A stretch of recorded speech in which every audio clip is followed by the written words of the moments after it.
Tell me like a Hellcat.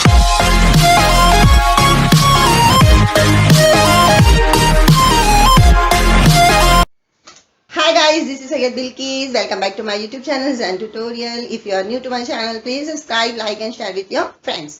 Last video में हम लोग ने 12.2 के क्वेश्चन नंबर 1 से 5 तक कंप्लीट किए थे. अभी हम लोग स्टार्ट करते हैं 12.2 का क्वेश्चन नंबर 6. क्वेश्चन नंबर 6 पहले पढ़ लेते हैं, क्या है समझ लेते हैं, उसके बाद हम लोग इक्वेशन बनाते हैं उसकी. तो क्या दिया हुआ है, some tickets of ₹200 and some of ₹100 of a drama in a theatre was sold. यानी 200 रुपीज की और 100 रुपीज की कुछ टिकटें बिकी है. अब वो कुछ कितनी बिकी है वो नहीं पता है कितनी टिकटें बिक चुकी है, ये हमको उसकी क्वांटिटी पता नहीं है. तो जब जो चीज पता नहीं होती है, जो चीज हमें फाइंड करनी होती है, उसको हम लोग क्या मान लेते हैं, एक्स मान लेते हैं ना. तो 200 रुपीज की कुछ टिकटें बिकी है और 100 रुपीज की कुछ टिकटें बिकी है थिएटर के अंदर. The number of tickets of ₹200 was 20 more than the number of ticket of ₹100. यानी जितनी 100 रुपीज की टिकट बिकी है उससे 20 more than 200 रुपीज की टिकट बिकी है. यानी जितनी भी 100 रुपीज की टिकट बिकी होगी तो उससे 20 ज्यादा टिकट 200 रुपीज वाली टिकटें सोल्ड हुई है. तो चीजें समझ में आई कि जब हमको जो चीज नहीं पता है उसको हम लोग क्या मान लेते हैं, एक्स मान लेते हैं. यानी 100 रुपीज की जितनी टिकट बिकी है उससे 20 ज्यादा 200 की बिकी है, तो हम लोग 100 रुपीज की टिकट को क्या मान लेते हैं, एक्स. तो जो 200 रुपीज वाली जितनी टिकटें बिकी है वो कितनी है, 100 से 20 मोर देन है, तो 100 कितनी बिकी है, एक्स. तो 200 वाली क्या हो जाएगी, एक्स प्लस 20. इस तरीके से हमारी इक्वेशन तैयार होगी. उसके बाद बता रहे हैं कि द टोटल अमाउंट रिसीव, यानी टिकट बिकने के बाद जो अमाउंट रिसीव हुआ है थिएटर में वो है 37,000. यानी दोनों की टिकटें का बिकने के का जो सम है उन दोनों को जब प्लस करते हैं तो इतना अमाउंट रिसीव हुआ है. ठीक है, तो हमको क्या पता करना है, find the number of ₹100 tickets sold. बहुत इजी है, कुछ डिफिकल्ट नहीं है. स्टार्ट करते हैं, लिखते हैं क्वेश्चन नंबर 6 सोल्यूशन. जो चीज पूछा है वहीं से स्टार्ट करते हैं. Let the number of ₹100 tickets,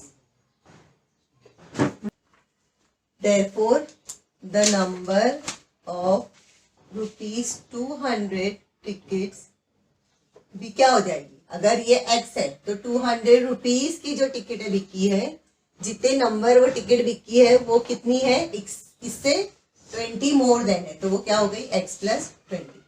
समझ में आया. यानी जितनी 100 रुपीज की टिकट बिकी है उससे 20 ज्यादा 200 रुपीज की टिकटें बिकी है. तो कितनी टिकट 100 रुपीज की बिकी, 1 बिकी, 2 बिकी, 10 बिकी, 50 बिकी, 60 बिकी, हमको नहीं पता है. तो जो चीज हमको नहीं पता होता है उसको हम लोग क्या अज्यूम कर लेते हैं, एक्स. तो जितनी ये बिकी है उससे 20 मोर देन कौन सी बिकी है, 200 रुपीज वाली टिकट बिकी है. तो हम लोग इसको, ये कितनी है, एक्स है, तो एक्स से कितनी ज्यादा, 20. समझ में आया. अब बोल रहा है bye the given condition,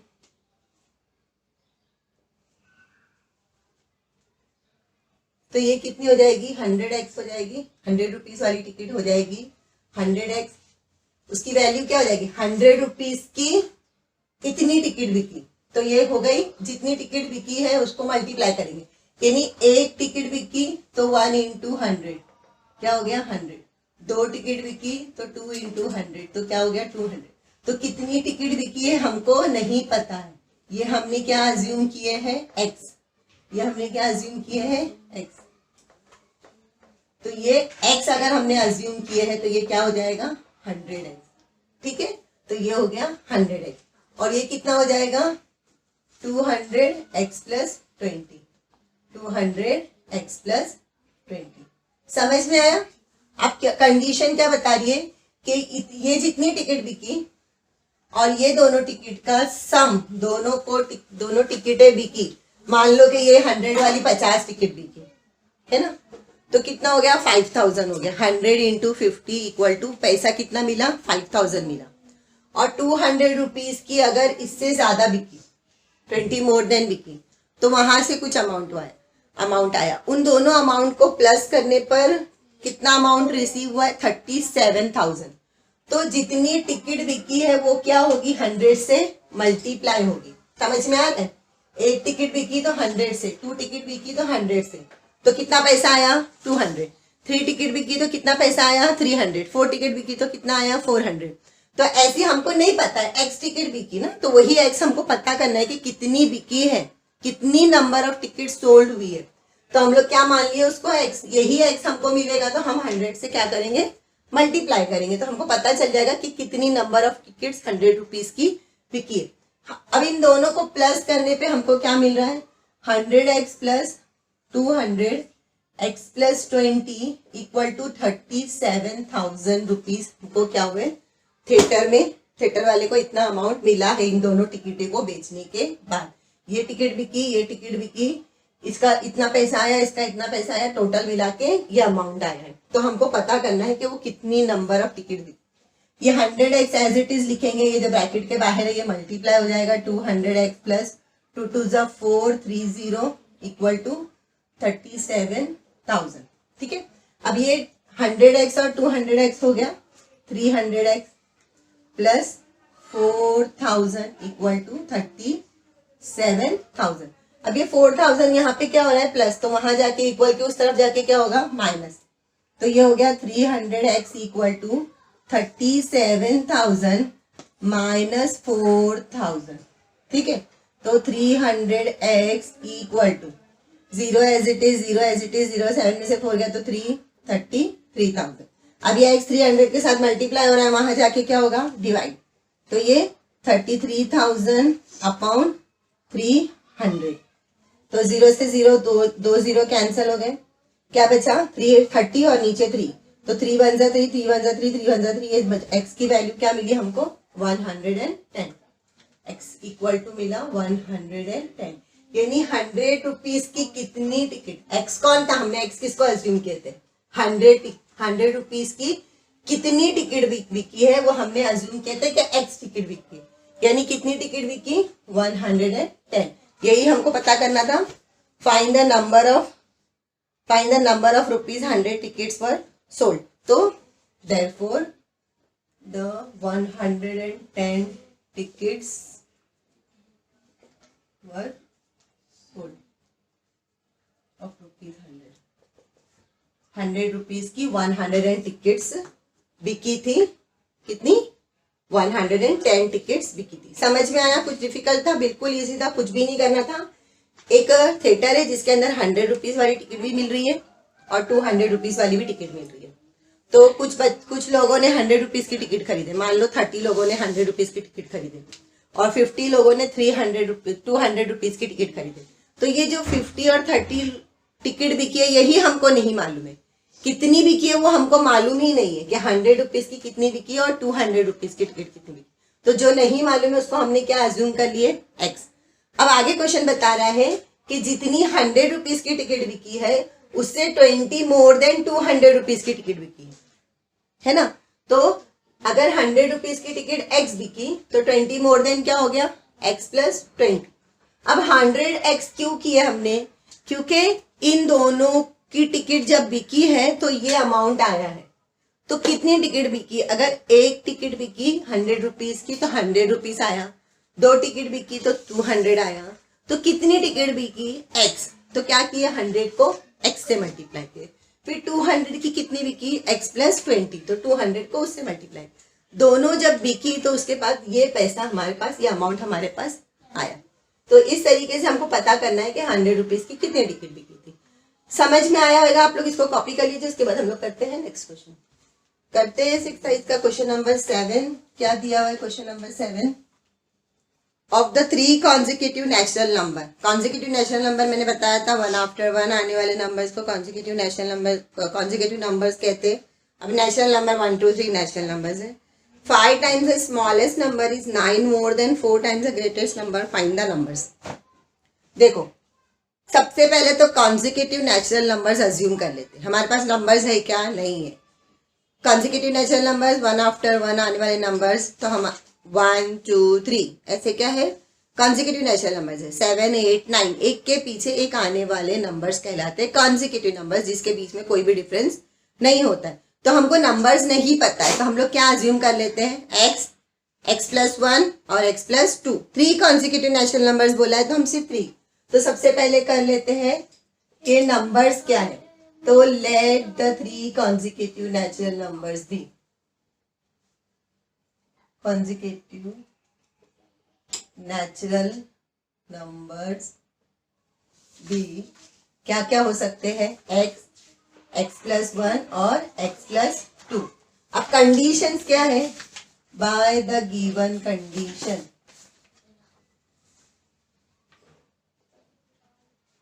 by the given condition. Conditions क्या बता रही है बाय द गिवन कंडीशंस, कि जो स्मॉलेस्ट नंबर है वो 5 टाइम्स है, तो हम लोग स्मॉलेस्ट नंबर 5 टाइम्स, तो 5 टाइम्स मतलब 5x, इज आ जाता है तो हम काय की साइन डालते हैं, इक्वल की। Smallest number is 5 times, the smallest number is 9 more than 4 times the greatest number, 4 times the greatest number, ये तो ये 4 times the greatest number and 9 more than. समझ में आया कैसे बनी इक्वेशन, स्मॉलेस्ट नंबर को 5 टाइम्स करने बोला है और ग्रेटेस्ट नंबर को 4 टाइम्स करने के बाद 9 मोर देन भी बोला है। तो ये ग्रेटेस्ट नंबर है x+2 और स्मॉलेस्ट नंबर है x, तो स्मॉलेस्ट नंबर का 5 टाइम्स मतलब 5x और ग्रेटेस्ट नंबर का 4 टाइम्स मतलब क्या, पूरे greatest number x+2 greatest number है, उसको 4 टाइम्स करना है, तो पूरे नंबर के बाहर क्या लिख दिया हमने, 4, ब्रैकेट के बाहर 4 एंड मोर देन 9, तो क्या किए 9 मोर देन मतलब +9। समझ में आया। अब इसको सॉल्व करते हैं, 5x एज इट इज आएगा, ये ब्रैकेट ओपन होगा तो ये हो जाएगा 4x + 4 2 8 + 9, 5x as it is, 4x भी ऐसी 8 8 16 और ये हो जाएगा 70। 5x अपनी जगह पे रहेगा, ये 4x इक्वल के इस तरफ आ रहा है ना, बार बार बताती हूँ कि इक्वल के इस तरफ कोई नंबर क्रॉस होता है तो अपनी साइन चेंज करता है, ये 4x पॉजिटिव यहाँ पे आके हो जाएगा माइनस, इक्वल टू 17 अपनी प्लेस पर ही है, 5x में से 4x गया तो बचा x इक्वल टू 17। तो x हमने कौन सा नंबर माने थे, स्मॉलेस्ट नंबर, तो x आ गया 17, तो सारे नंबर्स क्या हो गए, therefore the numbers are x equal to 17, x+1 equal to 17 + 1 equal to 18 and x+2 equal to 17 + 2 equal to 19। ये इस तरीके से आपका पूरा ये वाला क्वेश्चन था, आप लोग इसको कॉपी कर लीजिए, कुछ डिफिकल्ट नहीं था। 3 कॉन्जिक्यूटिव नेचुरल नंबर्स बनाने वाला था, इसके पहले वाले क्वेश्चन में भी हमने बनाए थे कि x, x+1, x+2 consecutive natural numbers, यानी 1 आफ्टर 1 आने वाले नंबर्स, इनके बीच में कोई डिफरेंस नहीं होता है, सिर्फ 1 1 प्लस करते जाएंगे, जो नंबर आएगा वही कॉन्जिक्यूटिव नेचुरल नंबर्स होगा। अब कंडीशंस क्या बोल रहा है कि स्मॉलेस्ट नंबर को 5 टाइम्स करो, स्मॉलेस्ट नंबर को 5 टाइम्स करो, इज वॉज आ जाता है तो हम लोग इक्वल की साइन डालते हैं, और ग्रेटेस्ट नंबर का 4 टाइम्स, तो ये पूरा नंबर ग्रेटेस्ट है, इसका 4 टाइम्स +9 यानी मोर देन 9 भी करने बोला है। इस तरीके से ये पूरा स्टेटमेंट बन गया, यहाँ पे ही हमारी इक्वेशन फॉर्म हो गई। अब इसको कैसे सॉल्व करना हमको पता है, 5x एज इट इज आएगा, 4x + 2 से मल्टीप्लाई होगा, 4x + 8 4 2 8 + 9 as it is, 5x 4x as it is, 8 और 9 हो गया 17, 4x यहाँ प्लस हो रहा था, यहाँ के माइनस हुआ, 17 अपनी प्लेस पर है, 5x में से 4x गया तो x बचा, x की वैल्यू मिल गई 17। होप समझ में आया होगा, आप इसको कॉपी कर लीजिए। उसके बाद हम लोग करते हैं नेक्स्ट क्वेश्चन, करते हैं क्वेश्चन नंबर 8। क्वेश्चन नंबर 8 क्या दिया हुआ है पहले पढ़ लेते हैं, फिर उसके बाद उसको सॉल्व भी करते हैं, ठीक है। देखो, Raju sold a bicycle to Amit, Raju के पास अपनी एक बाइसिकल थी जिसको उसने अमित को बेच दिया, ठीक है। कितने बेचा, 8% प्रॉफिट पे बेचा। अभी ध्यान से सुनते जाओ क्वेश्चंस और समझते भी जाओ कि राजू ने अपनी बाइसिकल अमित को बेचा 8% प्रॉफिट पे। अभी यहाँ पर कहीं भी राजू की कॉस्ट प्राइस का जिक्र नहीं है, तो उसने अपनी कॉस्ट प्राइस नहीं बताया कि मैंने 800 में खरीदा था और 8% प्रॉफिट में बेचा, ऐसे नहीं पता है।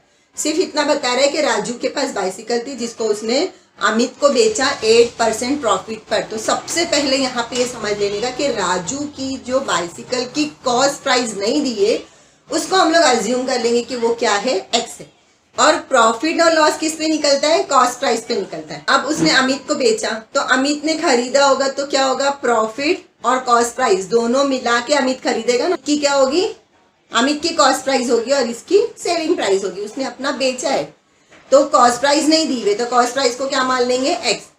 अब आगे बता रहा है कि अमित ने साइकिल खरीदने के बाद रिपेयर इट स्पेंडिंग ₹54, उसको उसने रिपेयर किया और उस पर ₹54 स्पेंड किया, यानी कितने में खरीदा वो नहीं दिया, बस सिर्फ 8% प्रॉफिट पे उसने बेचा और अमित ने खरीदा और खरीदने के बाद ₹54 उस पर खर्च किया ताकि उसको रिपेयर कर सके, अच्छी हालत में लेकर आए। उसके बाद अमित क्या करता है, then he sold the bicycle to Nikhil. अब वो किसी थर्ड पर्सन निखिल को बेचता है, कितने पर, ₹1134 पर। अब देखो अमित ने खरीदा, उसके ऊपर उसने ₹54 खर्च किया और निखिल को बेच दिया ₹1134 में, जिसके अंदर कोई प्रॉफिट नहीं, कोई लॉस नहीं, यानी जितने में उसने खरीदा और ₹54 बेचा ये इक्वल है किसके, निखिल के कॉस्ट प्राइस पे। निखिल ने उसको ₹1134 में खरीदा है तो अमित ने कोई प्रॉफिट और कोई लॉस नहीं उठाया, एज इट इज बेचा है, यानी उसने ₹1134 में बेच दिया। तो जितने में उसने खरीदा था और ₹54 उस पर खर्च किया था वो मिला के उसने ₹1134 में बेच दिया। अब यहाँ पे हमको कॉस्ट प्राइस बिल्कुल भी पता नहीं है।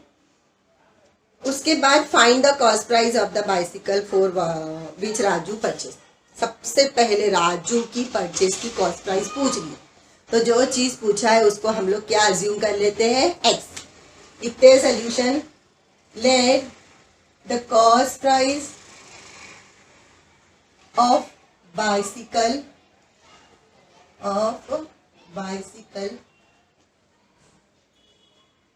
for राजू की कॉस्ट प्राइस, बाइसिकल की कॉस्ट प्राइस क्या थी, X रुपीज थी। क्या थी, X रुपीज थी। अब उसने he sold to Amit at 8% profit. 8% profit में उसने क्या किया, उसको बेच दिया, 8% प्रॉफिट में बेच दिया। तो अगर मान लो उसकी ₹1000 कॉस्ट प्राइस होती तो 1000 इंटू क्या करती मैं, 1000 इंटू 8/100 करती, है ना। तो ये 0 से 0 कैंसिल और 10 इंटू हो गया 80। अब ये ₹1000 उसकी कॉस्ट प्राइस थी, ₹80 उसने प्रॉफिट लेके बेचा, तो यानी ₹1080 में उसने बेचा। यहाँ पे उसकी जो राजू की बाइसिकल की कीमत अगर इतनी होती, फॉर एग्जाम्पल अगर इतनी होती, तो ये प्रॉफिट पे उसने बेचा, यानी उसको इतना प्रॉफिट मिला, तो कॉस्ट प्राइस और प्रॉफिट मिला के वो बेचेगा ना। तो हमको यहाँ पे ये कॉस्ट प्राइस नहीं दी गई। अब इसकी जगह पे हम एक्स रख के हम कॉस्ट प्राइस निकालेंगे, ये प्रॉफिट निकालेंगे, और प्रॉफिट और कॉस्ट प्राइस को प्लस करके हम कितने में उसने अमित को बेचा वो निकाल, एक्स इंटू 8/100। क्या ये प्रॉफिट है, क्या है प्रॉफिट, किसका, राजू का, प्रॉफिट ऑफ राजू। तो कैसे आएगा, देखो ये इसको 8/100 को मैं ऐसे कर सकती हूँ ना, 0.08। देखो दो जीरो है ना, जब हम लोग इसको डिवाइड करते तो डेसिमल में कन्वर्ट करेंगे, जितने जीरो है उतने नंबर के बाद डेसिमल लगा देंगे, तो ये हो जाएगा 0.08x। ये क्या है, प्रॉफिट है। ये क्या है, प्रॉफिट है, किसका, राजू का। अब राजू ये प्रॉफिट में बेच रहा है और उसकी कॉस्ट प्राइस क्या है, ये है, देखो कॉस्ट प्राइस प्लस प्रॉफिट, ये होगी उसकी राजू की सेलिंग प्राइस और अमित की कॉस्ट प्राइस। समझ में आ रहा, राजू अपनी कॉस्ट प्राइस और प्रॉफिट मिला के बेचेगा, तो राजू की हो जाएगी सेलिंग प्राइस और अमित उसको खरीदेगा, तो अमित की क्या हो जाएगी, कॉस्ट प्राइस। राजू की सेलिंग प्राइस होगी, अमित की कॉस्ट प्राइस होगी, समझो। तो अब अमित कॉस्ट प्राइस क्या होगी, जो कीमत है वो, जो उसकी साइकिल की कीमत थी, किसकी, राजू की साइकिल की कीमत, और ये उसका प्रॉफिट 0.08। तो ये क्या हो जाएगा, ये x और ये x, 1x हुआ। अब इसके नीचे मैं 1 लिखूंगी, 1x, तो ये हो जाएगा 1.08। देखो x हमेशा एक नंबर होता है उसमें, तो ये हो जाएगा 1.08x। ये क्या है, अमित की कॉस्ट प्राइस है। अमित ने इतने रुपए में वो साइकिल को खरीदा। अभी तक ये जो x है ये कॉस्ट प्राइस है, जो अभी तक मिली नहीं है। समझ में आया, ये किसकी कॉस्ट प्राइस होगी, अमित की। अमित ने इतने में खरीदा। अब उसके बाद क्या कर रहा है वो 54 रुपीज उस पर स्पेंड कर रहा है। अमित स्पेंड ₹54 स्पेंड कर रहा है, यानी ये पैसा, ये जो उसने खरीदा ये, और उसके ऊपर वो 54 क्या कर रहा है और स्पेंड कर रहा है। तो क्या हो जाएगा 1.08x में उसने खरीदा प्लस 54 रुपीज उसने उसके ऊपर खर्च किया। ये बोल रहा है कि उसने ये इतना खर्चा करने के बाद किसको बेच दिया, निखिल को बेच दिया। किसको बेचा, निखिल को। ही कौन, Amit, Amit sold cycle to Nikhil. किसको बेचता है वो, निखिल को बेचता है। निखिल को बेच रहा है तो निखिल की कॉस्ट प्राइस इतने में खरीद रहा है वो, जितने में वो बेच रहा है निखिल खरीद रहा है कितने में, 1134 रुपीज में वो खरीद रहा है। तो इतना उसने खर्च किया था। अब वो कोई प्रॉफिट और कोई लॉस देके नहीं बेच रहा है, मतलब इतने में ही बेच रहा है। अब इसके अंदर 1134 रुपीज किसके इक्वल है, इसके इक्वल है, इसके इक्वल है। तो ये निखिल की कॉस्ट प्राइस क्या होगी,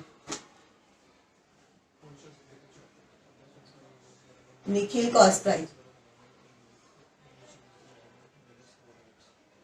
निखिल कॉस्ट प्राइस क्या है, ये सब मैं रख कर देती हूँ। निखिल कॉस्ट प्राइस क्या है, क्या है 1.08x plus 54 is equal to 1130। समझ में आ रहा है। उसने बताया है कि उसने इतने इतने में साइकिल खरीदा, किसने, निखिल ने इतने में खरीदा, और ये किसकी थी, अमित की थी। अमित ने इतने में खरीदा था और इतना खर्च किया। अब उसने इतने में बेच दिया, किसको, निखिल को। ना कोई प्रॉफिट लिया ना कोई लॉस लिया, यानी इसके अंदर कोई चेंज नहीं हुआ। इतने में उसने खरीदा था, इतना पैसा उसने खर्च किया, अब इतने ही हिसाब से उसने बेच दिया। तो ये और ये क्या है, इक्वल है, क्योंकि कोई प्रॉफिट और कोई लॉस नहीं हुआ। जितना उसने स्पेंड किया था और जितने में खरीदा था वो सब मिला के ये है 1134 रुपीज। तो प्लस 54 वहां जाके क्या हो जाएगा, माइनस हो जाएगा, माइनस 54, 1.08x। ठीक है। अब ये x के साथ ये मल्टीप्लाई हो रहा है तो यहाँ जाके क्या होगा, डिवाइड। तो 1080 अपॉन 1.08, x यहाँ पे मल्टीप्लाई हो रहा था, 1.08 यहाँ मल्टीप्लाई हो रहा था x के साथ, तो यहाँ पे आके क्या हुआ, डिवाइड। अब ये डेसिमल हटाना है मुझे, तो 2 नंबर के बाद डेसिमल है तो 2 जीरो वाले से मल्टीप्लाई करूँगी, तो मल्टीप्लाई बाय 100 दोनों जगह करूँगी, तो मुझे क्या मिलेगा, 10800 मिलेगा। और ये डेसिमल कैंसिल हो जाएगा, ये डेसिमल कैंसिल हो जाएगा तो क्या हो जाएगा, ये 108। समझ में आया, ये पूरा हट जाएगा, यहाँ पे 2 जीरो लगेगा क्योंकि पहले से 0 है और ये 100 से मल्टीप्लाई हुआ तो 2 जीरो बढ़ गया, लेकिन यहाँ 100 से मल्टीप्लाई हुआ तो डेसिमल शिफ्ट हुआ इधर। जब ये 100 से मल्टीप्लाई हुआ तो क्या आंसर आएगा, देखो 108.00 है ना। तो यानी डेसिमल हट गया, आंसर क्या है 108। लेकिन यहाँ डेसिमल नहीं था तो ये 2 जीरो क्या हो गए, बढ़ गए। डेसिमल के आगे वाले जीरो को हम काउंट नहीं करते, ये सब चीजें हम लोग 5th-6th स्टैंडर्ड में पढ़े हैं, तो वही चीजें हमको मैथ्स में आगे काम आती है। अब ये 108 वन जा 108 वन जा, अब ये 1230 एज इट इज, तो x की वैल्यू क्या आ गई, 1000 rupees. Therefore cost price of Raju, जो राजू की कॉस्ट प्राइस क्या थी, x थी, और x की वैल्यू क्या आ गई, 1000 rupees. Cost price of Raju is ₹1000। समझ में आया होगा क्वेश्चन, कुछ डिफिकल्ट नहीं था, बहुत इजी था। देखो कॉस्ट प्राइस पहली बात तो दी हुई है नहीं, हम लोग प्रॉफिट निकालते हैं कॉस्ट प्राइस के ऊपर। अब अगर यहाँ एग्जाम्पल के तौर पर कि अगर 1000 रुपीज की कोई चीज होती और उस पे 8% प्रॉफिट होता तो हम लोग ये इस तरीके से फॉर्मेट यूज करते। तो 1000 की जगह पे हम क्या यूज कर रहे हैं, x, क्योंकि कॉस्ट प्राइस यहाँ पर नहीं है, कॉस्ट प्राइस को हमने मान लिए x, तो x इंटू 8/100, 8% प्रॉफिट। तो जब देखो 8/100 को तुम कैंसिल करोगे तो ये जितने जीरो है ना उतने ऊपर उतने नंबर के बाद डेसिमल लगता है। ये हम लोग डेसिमल और fraction, convert to decimal, decimal और कन्वर्ट टू फ्रैक्शन हम लोग पढ़े। तो ये हो जाएगा, ये इतना पार्ट है ना 8/100 हो जाएगा 0.08, और ये x एज इट इज। तो जब ये 0.08 x से मल्टीप्लाई होगा तो 0.08 x हो जाएगा। ठीक है, Amit cost price equal to 1000 की जगह पे हम लोग क्या लिखेंगे, x लिखेंगे ना। 1000 की जगह पे क्या लिखेंगे, x, क्योंकि हमको कॉस्ट प्राइस ही पता नहीं है। कॉस्ट प्राइस पता नहीं है तो कॉस्ट प्राइस को हमने x मान लिए थे। ठीक है, तो देखो ये प्रॉफिट आ गया 0.08 x प्रॉफिट आ गया। किसका, राजू का प्रॉफिट आ गया। अब अगर वो बेचेगा तो सिर्फ प्रॉफिट लेके बेचेगा क्या, वो क्या करेगा, अपनी कॉस्ट प्राइस और प्रॉफिट दोनों रख के बेचेगा। तो अमित के लिए, अमित जब खरीदेगा तो राजू की कॉस्ट प्राइस और राजू का प्रॉफिट दोनों मिला के ये राजू की हुई सेलिंग प्राइस और अमित के लिए हुए कॉस्ट प्राइस। तो अमित को ये साइकिल पड़ी 1.08 x में। ये x क्या है, कॉस्ट प्राइस है। ये 0.08 x क्या है, प्रॉफिट है। तो cost price plus profit equal to हो गया पूरा के पूरा सेलिंग प्राइस। ये सेलिंग प्राइस राजू की है और ये अमित के लिए बन गई कॉस्ट प्राइस। तो अमित ने इसको इतने में खरीदा। अब खरीदने के बाद वो उसके ऊपर 54 रुपीज खर्च कर रहा है ताकि साइकिल की कंडीशन और अच्छी हो जाए। इतने में उसने खरीदा, 54 रुपीज उसने और खर्च किया। अब इतना जो पैसा उसने खर्च किया ना, इतने ही पैसे में उसने निखिल को बेच दिया। ना उसको कोई लॉस हुआ ना कोई प्रॉफिट हुआ। इतने में खरीदा और 54 रुपीज जो उसने स्पेंड किया था वो भी उसको मिला, लेकिन एक्स्ट्रा पैसा भी नहीं मिला और कम पैसा भी नहीं मिला। जितना उसने खर्च किया था सिर्फ उतना ही उसको मिला। तो उसको ना कोई प्रॉफिट हुआ ना कोई लॉस हुआ। जब कोई प्रॉफिट और कोई लॉस नहीं हुआ, इसका मतलब उसने कितने में बेचा, इतने में बेचा 1134। तो ये और ये इक्वल हो गया। तो हम लोग ने यहाँ पे एक इक्वेशन बना दी by the given condition. According वो क्या कर रहा है, निखिल को बेच रहा है, इतने रुपए में बेच रहा है। इतने रुपए में बेच रहा है मतलब उसको ना कोई प्रॉफिट हो रहा है ना कोई लॉस हो रहा है। तो उसने इतने में खरीदा और 54 रुपीज उस पर स्पेंड किया। तो ये उसका पूरा टोटल पैसा है जितने में उसने साइकिल खरीदा था। ये खरीदा था और इतना उसने लगाया था ताकि वो अच्छी कंडीशन में, बेचते वक्त उसका यही पैसा था। अब ये पैसा इसके इक्वल है, क्यों, क्योंकि ना उसको कोई प्रॉफिट हुआ ना कोई लॉस हुआ। यहाँ इक्वेशन हमारी तैयार हुई। इसके आगे का प्रोसीजर बहुत इजी है। जो नंबर यहाँ प्लस हो रहा है वो यहाँ पे आके माइनस हुआ तो ये हो गया। ठीक है, अब ये x जो है 1.08 के साथ क्या हो रहा है, मल्टीप्लाई हो रहा है। तो 1.08 यहाँ पर आके क्या होगा, डिवाइड होगा, x अपनी जगह पे। अब ये 1.08 डिवाइड हो रहा है तो इसका मैं डेसिमल हटाऊंगी तो 100 से मल्टीप्लाई करूंगी। दोनों जगह 100 से मल्टीप्लाई करी तो ये तो 0 मल्टीप्लाई करने पर क्या हुआ, डेसिमल इधर बढ़ गया तो ये 108 हो गया। लेकिन यहाँ डेसिमल नहीं था, यहाँ 2 0 क्या हो गए, बढ़ गए, क्योंकि वहां डेसिमल नहीं है। वो 100 से मल्टीप्लाई होगा तो और क्या हो जाएगा, 0 हो जाएगा। 10 इंटू 100 करूंगी मैं तो 1000 हो जाएगा ना, 0 बढ़ेगा। लेकिन डेसिमल रहेगा तो डेसिमल शिफ्ट हो जाएगा, सिर्फ डेसिमल हटेगा, उसमें 0 बढ़ेगा नहीं। अब ये 108 को कैंसिल किए तो 30 एज इट इज, 108 1 जा और ये 30 एज इट इज। तो कॉस्ट प्राइस हो गई 1000 रुपीज राजू की। यही हमसे पूछा था, आप इसको कॉपी कर लीजिए। उसके बाद हम लोग करते हैं क्वेश्चन नंबर 9। क्वेश्चन नंबर 9 क्या दिया हुआ, अक्री इतने रन बनाए, सेकंड मैच खेला तो इतने रन बनाए, थर्ड मैच में उसने कितने रन बनाए ये नहीं दिया हुआ, लेकिन बता रहा है कि average of run in 3 matches भी 230, यानी जो रन का एवरेज निकला वो कितना निकला, 230। तो हम लोग ने एवरेज का फॉर्मूला पढ़े थे। एवरेज का फॉर्मूला क्या है वो मैं लिखती हूँ। पहले हम लोग सोल्यूशन लिखते हैं। सोल्यूशन क्या है, सबसे पहले क्या पूछा है हमको, थर्ड मैच में उसने कितने रन बनाया। तो जो चीज पूछा है उसको हम लोग क्या अज्यूम कर लेंगे, x, यानी कितनी मैच खेला, 3 मैच खेला, कितनी स्कोर बनाया था उसने, एवरेज क्या था इसका of run in the 3 matches भी, उसका एवरेज दिया हुआ। देखो जब हम लोग को एवरेज निकालना होता है तो सारे मैचेस के रन को हम लोग यहाँ पे लिखते हैं और जितनी मैच खेला उससे क्या करते हैं, डिवाइड करते हैं, तो एवरेज मिलता है। अब यहाँ पे एवरेज हमको दिया हुआ है, कितना एवरेज है, 230। पहली मैच में कितने रन बनाया था उसने, 180। फर्स्ट मैच में बनाया था 180, सेकेंड मैच में बनाया था 257 और थर्ड मैच में नहीं पता, x। कितनी टोटल मैच कितनी हुई, 3 मैचेस हुई, तो ये लिख दिए on 3। समझ में आया। इस तरीके से हम लोगों को कुछ ना कुछ यहाँ पे प्रीवियस नॉलेज यूज करनी है। एवरेज दिया हुआ है तो एवरेज का फॉर्मूला जाएगा, ये आपको डालना जरूरी नहीं है, बट आपके अंडरस्टैंडिंग के लिए कि कैसे यहाँ पे ये सब किया आपने, तो एवरेज दिया हुआ है, तो एवरेज के अकॉर्डिंग हम लोग इसको सॉल्व करेंगे कि थर्ड मैच में उसने कितने नंबर, कितने रन स्कोर किया, वो कितने हैं run scored in third match भी एक्स।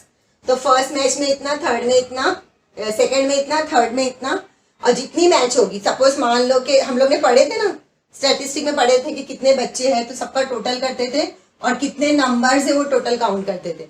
यानी अगर 8 दिन साइकिल चलाया है तो फर्स्ट डे 2 आवर्स चलाया, फिर सेकंड डे इतने आवर्स चलाया, third day, fourth day, fifth day, 6 day, 7 day, 8 days. 8 days कितने कितने घंटे साइकिल चलाया वो लिखेंगे, और 8 डेज काम किया तो 8 डेज आएगा। तो 3 मैच खेला उसमें तो 3 आया, और हर मैच में आने वाले रन का सम। ठीक है, अब ये 3 यहाँ पर डिवाइड हो रहा है तो यहाँ जाके क्या हो जाएगा, मल्टीप्लाई होगा। तो ये 230 इंटू 3 इक्वल टू हो जाएगा 180 प्लस 257 प्लस एक्स। ठीक है, अब ये हो जाएगा 300, 3 3 9, 3 2 6। अब इसको एज इट इज लिखते जाओ, प्लस एक्स। इन दोनों को प्लस कर लो, इन दोनों को प्लस करेंगे 690 इक्वल टू ये 5 और ये 2 equal to x. Therefore x equal to 253 runs. कितने रन्स बनाया उसने, 253 runs. Therefore he scored 253 runs in third match. कितना इजी था, देखो कुछ डिफिकल्ट नहीं था, खाली क्वेश्चंस को समझना है, इक्वेशन फॉर्म करनी है। एक बार इक्वेशन फॉर्म हो गई ना तो उसके बाद सॉल्व करना बहुत इजी है। कुछ था क्या, बता रहा है उसने 3 मैच में से फर्स्ट मैच में उसने इतने रन बनाया, सेकंड मैच में इतने रन बनाया, थर्ड मैच में कितने रन बनाया वो नहीं पता, लेकिन तीनों मैच का जो एवरेज है वो दिया हुआ है। तो जो एवरेज का फॉर्मूला था वही अप्लाई करेंगे कि average equal to sum of number of score, जो आप लोग ऑलरेडी पढ़े हो 7th स्टैंडर्ड में, n upon total number of score. अभी जस्ट आप लोगों ने स्टैटिस्टिक पढ़ा था, उसमें भी देखा था आप लोगों ने कि किस तरीके से मीन निकलता है ना। तो मीन का भी इसी तरीके से फॉर्मूला होता है। तो एवरेज इक्वल टू ये सारे स्कोर्स, यानी फर्स्ट मैच में कितने लिया, सेकेंड मैच में कितने, थर्ड मैच में कितने, अपॉन कितने टोटल मैच खेला। अगर वो 5 मैच खेलता ना तो 5 मैच के स्कोर होते और 5 मैच या 5 लिखते। अगर 7 डेज का उसका साइकिलिंग होती तो एक दिन में उसने 2 घंटे चलाया, फिर सेकेंड डे में उसने 3 आवर्स चलाया, थर्ड डे में इतने, फोर्थ डे में इतना, 5 डे में, 6 डे में, 7 डेज में, 8 डेज में, और कितने डेज चलाया, 8 डेज। तो यहाँ पे इस तरीके से हम लोग एवरेज निकालते हैं। तो एवरेज निकालते और ये फॉर्मूला अप्लाई करते हैं। यहाँ पे एवरेज ऑलरेडी दिया हुआ है, हमको थर्ड मैच का रन पता करना। तो जो नंबर यहाँ डिवाइड हो रहा था वो पहले यहाँ पे आके क्या हुआ, मल्टीप्लाई हुआ। इन दोनों को मल्टीप्लाई किए, 690 equal to 180 plus 257 plus x as it is है। एक्स के साथ ये दोनों नंबर को प्लस कर दिए, यहाँ पे ये आ गया, एक्स यहाँ प्लस हो रहा है, यहाँ आके क्या हुआ, माइनस हुआ। तो एक्स की हम लोग को वैल्यू मिल गई, और एक्स हमारे लिए क्या था, let the run he scored in third match. तो थर्ड मैच में उसको ये नंबर, ये रन मिले। इस तरीके से पूरा क्वेश्चन नंबर 9 था। आप लोग इसको कॉपी कर लीजिए। इसके बाद हम लोग करते हैं नेक्स्ट क्वेश्चन नंबर 10 में क्या है। Sudhir present age is 5 more than 3 times the age of Veeru. यानी सुधीर की जो एज है वो वीरू से 5 more than और 3 times है। यानी वीरू की एज का 3 times और more than 5 is the age of Sudhir. ठीक है, तो किसकी एज का है, वीरू का। तो हम लोग वीरू को क्या मान लेते हैं, X. Let the Veeru's age be X. तो इस तरीके से क्या होगी, इक्वेशन बनेगी। आगे बोल रहा है कि Anil age is half the age of Sudhir. Anil की जो एज है वो सुधीर की एज का हाफ है। तो हम लोग स्टार्ट करते हैं 1 by 1। पहले एक एक स्टेटमेंट पढ़ते हैं, स्टेटमेंट के अकॉर्डिंग हम लोग क्या करते हैं, इक्वेशन को तैयार करते हैं। तो क्या बोल रहा है कि Sudhir present is 5 more than 3 times the age of Veeru, let the Veeru's age be. पहले लिख लेते हैं solution, let the Veeru's age be X. Veeru की एज को क्या मान लेते हैं, एक्स। अब सुधीर की एज क्या है, 5 more than और 3 times एज ऑफ वीरू है। तो सुधीर एज विल बी, क्या होगी उसकी एज, विल बी 3 times बोल रहा है ना, उसकी एज का 3 times है 5 more than। तो 3 times मतलब 3x और 5 मोर देन यानी 5। तो ये दोनों के आगे ईयर लिख लेते हैं, ठीक है। अब आगे के स्टेटमेंट के अकॉर्डिंग अनिल्स एज, किसकी एज? अनिल की एज। तो Anil's age will be, Sudhir की एज का हाफ है, तो सुधीर की एज ये है, तो हाफ करने के लिए क्या करते हैं, किसी भी चीज को डिवाइड बाय 2 करते हैं, तो वो ऑटोमेटिकली हाफ हो जाता है। तो ये हो जाएगा 3x + 5/2 ईयर। समझ में आया? कितने आसानी से स्टेटमेंट बन गया। अब आगे बोल रहा है, if the ratio of the sum of Sudhir and Veeru's age, let the given condition, by the given condition. Condition क्या बता रही है कि the ratio of the sum of Sudhir and Veeru age, Sudhir की एज का और वीरू की एज का सम, इन दोनों की एज का सम का जो रेशियो है, रेशियो हमेशा कैसे बनता है, डिनोमिनेटर न्यूमरेटर यानी फ्रैक्शन फॉर्म में बनता है। इन दोनों की एज का सम का रेशियो इक्वल है किसके, अनिल की एज का 3 टाइम्स। अनिल की एज को जब 3 टाइम्स करते हैं और इन दोनों की एज को प्लस करके रेशियो बनाते हैं, तो किसके इक्वल आता है, 5/6 के। तो the sum of the Veeru's and Sudhir age, तो पहले ये लिख लेते हैं sum of the Veeru's and Sudhir age. Sum मतलब क्या, दोनों की एज को प्लस करना। Therefore x + 3x + 5 upon, Anil की एज है, अनिल की एज का जब 3 टाइम्स करना है, तो अनिल की एज है 3x + 5/2 और इसका कर लेंगे 3 टाइम्स, किसके इक्वल है, 5/6। बस इस तरीके से इक्वेशन बन गई। अब इसको सॉल्व करना बहुत ईजी करते हैं। पहले जो ये 3 यहाँ हो रहा है, वहां ले जाके मल्टीप्लाई करते। 3 जो यहाँ पे x + 3x + 5/3, ये 3 यहाँ डिवाइड हो रहा है, वहां जाके क्या होगा, मल्टीप्लाई। Therefore 4x + 5/3x + 5/2 = 5/6 × 3। जो यहाँ 3 डिवाइड हो रहा था, यहाँ जाके क्या हो गया, मल्टीप्लाई। तो ये 3 1 जा 3 2 जा, ये बच गया 5/2। Therefore 4x + 5/3x + 5/2 = 5/2। 2 यहाँ पे क्या हो रहा है, ये पूरा 3x + 5/2 ऐसे जाएगा, तो ये हो जाएगा, ये 1/, ये 2/1 होगा, तो यहाँ ले जाके क्या हो जाएगा, 1/2। देयरफॉर ये हो जाएगा 4x + 5/3x + 5 = 5/2। ये 2 है ना, ये वहां जाके क्या हो जाएगा, 1/2। देयरफॉर हो जाएगा 4x + 5/3x + 5 = 5 1 जा 2 2 जा 4। क्रॉस मल्टीप्लाई करेंगे, 4 को 4x + 5 से करेंगे और 3x + 5 को 5 से करेंगे, ठीक है। 4 4 जा 16x + 5 4 जा, देखो ये 4 जो है ये पूरे ब्रैकेट से मल्टीप्लाई होगा। 4 4 जा 16x + 5 4 जा 20 = 5 3 जा 15x + 5 5 जा 25। ठीक है, क्या किए, क्रॉस मल्टीप्लाई किए। 4 4 जा 16x + 5 4 जा 20 = 5 3 जा 15 + 5 5 जा 25। x को एक जगह लाएंगे, नंबर को एक जगह लिख देंगे। तो 16x 15x यहाँ आएगा, तो -15x = 25 + 20 वहां जाएगा, तो हो जाएगा -4। 16x में से 15x गया तो 1x बचा, 25 में से 20 गया तो 5 बचा। x हमने किसको माने थे, वीरू की एज को माने थे। Therefore the Veeru's age be 5 years। Therefore Veeru's age be 5 years, या इज लिख दो, वीरूज एज इज 5 years। ठीक है, इस तरीके से क्वेश्चन था, डिफिकल्ट कुछ भी नहीं था।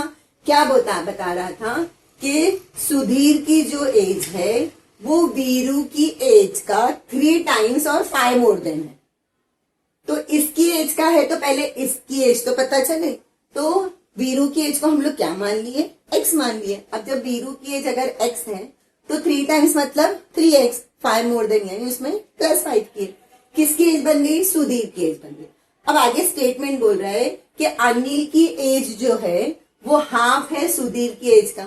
तो सुधीर की एज 3x + 5 है, हाफ मतलब अपॉन 2 है ना।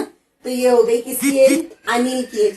अब आगे कंडीशन के अकॉर्डिंग क्या बोल रहा है कि वीरू की और सुधीर की एज का जब सम करते, तो वीरू की एज है x और सुधीर की एज है 3x + 5। इन दोनों की एज का जब सम करते हैं तो इनकी एज के sum is equal to 3 times of Anil age. 3 times of Anil age, ये अनिल एज है 3 times, times 3 times 5 times 2 times तो मल्टीप्लाई हो जाएगा उतने टाइम्स। 3 टाइम्स मतलब 3 से मल्टीप्लाई, 2 टाइम्स मतलब 2 से मल्टीप्लाई। ठीक है, ये हो गया किसके इक्वल है, 5/6 के।